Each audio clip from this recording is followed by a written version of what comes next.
नमस्कार, मैं हूं मयूरी श्रीवास्तव। आप देख रहे हैं सी न्यूज भारत। वक्त हो गया है न्यूज आवर का। बढ़ते हैं खबर की ओर।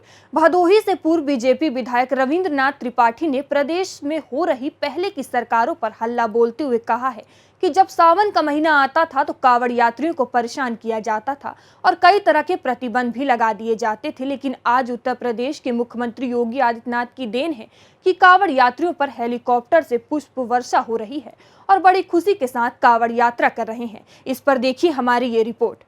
पूर्व विधायक ने कहा है कि 2024 के लोकसभा चुनाव में अगर शीर्ष नेतृत्व उन पर भरोसा दिखाता है तो भदोही की सीट को जीतकर वो भारतीय जनता पार्टी की झोली में डालने का काम करेंगे। इस अवसर पर उनके साथ शीतला प्रसाद पटेल, सेना नेतृत्व भारतीय थल सेना अभय राज सिंह, राजकुमार पांडे सहित कई लोग उपस्थित रहे। विधायक जी, सावन का पवित्र महीना प्रारंभ है और आप भी भगवान शिव के भक्त हैं और आज क्या कहना चाहेंगे इस पर्व को लेके? अगर देखिए, सबसे पहले तो मैं धन्यवाद देना चाहता हूं उत्तर प्रदेश के सचिव मुख्यमंत्री श्रद्धेय प्रमादरणीय योगी आदित्यनाथ महाराज जी को। जहां पे भारत की अगर हम बात करें यानी प्रदेशों की बात करें तो जहां पे डीजे पे बैन लगा देते हैं लोग, कांवड़ियों को जाने नहीं देते हैं, वहां पे उत्तर प्रदेश के सचिव मुख्यमंत्री श्रद्धेय प्रमादरणीय योगी आदित्यनाथ महाराज जी ने जो ये एक संदेश देने का काम किया है कि जगह जगह पे कांवड़िया अगर जा रहे हैं तो वहाँ पे लोग एकत्रित हों और गर्म पानी से उनके पैरों को धोया जाए।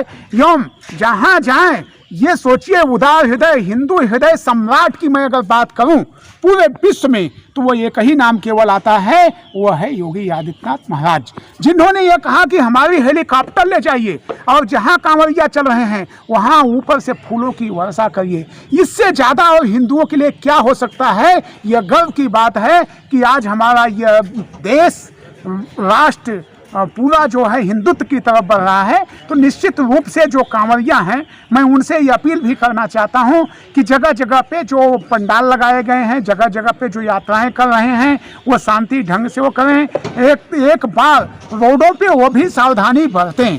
कहीं न कहीं उनके आने जाने में सारे जबकि बैरिकेडिंग कर दिए गए हैं और खासकर भदोही जनपद में बहुत ही चुस्त दुरुस्त व्यवस्था की गई है।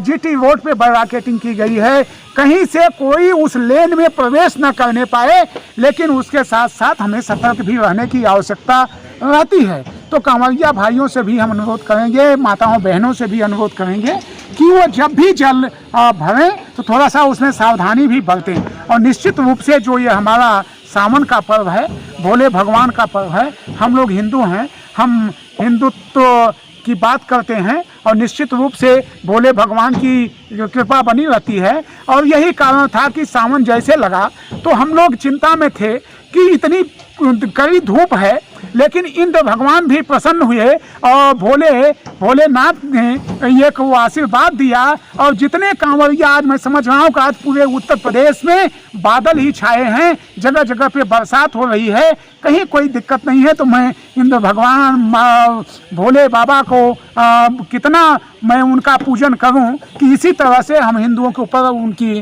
कृपा दृष्टि बनी रहे।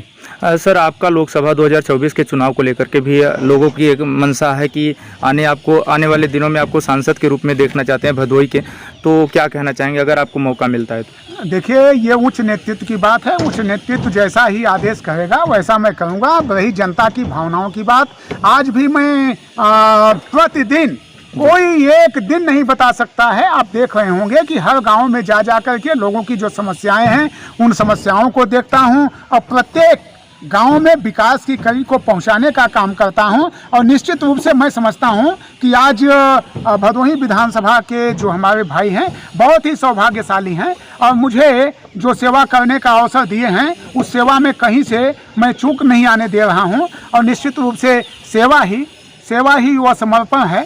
सेवा से राजनीति को नहीं जोड़ा जा सकता है। राजनीति एक पहलू है, लेकिन हम सेवा करने की भावना से ही जो राजनीति है वो राजनीति अपने जगह है, लेकिन सेवा की भावना से ही हम राजनीति करते हैं। भदोही से सी न्यूज संवाददाता नितेश उपाध्याय की रिपोर्ट। फिलहाल इस खबर में इतना ही। देश दुनिया की तमाम खबरों के लिए देखते रहिए सी न्यूज भारत।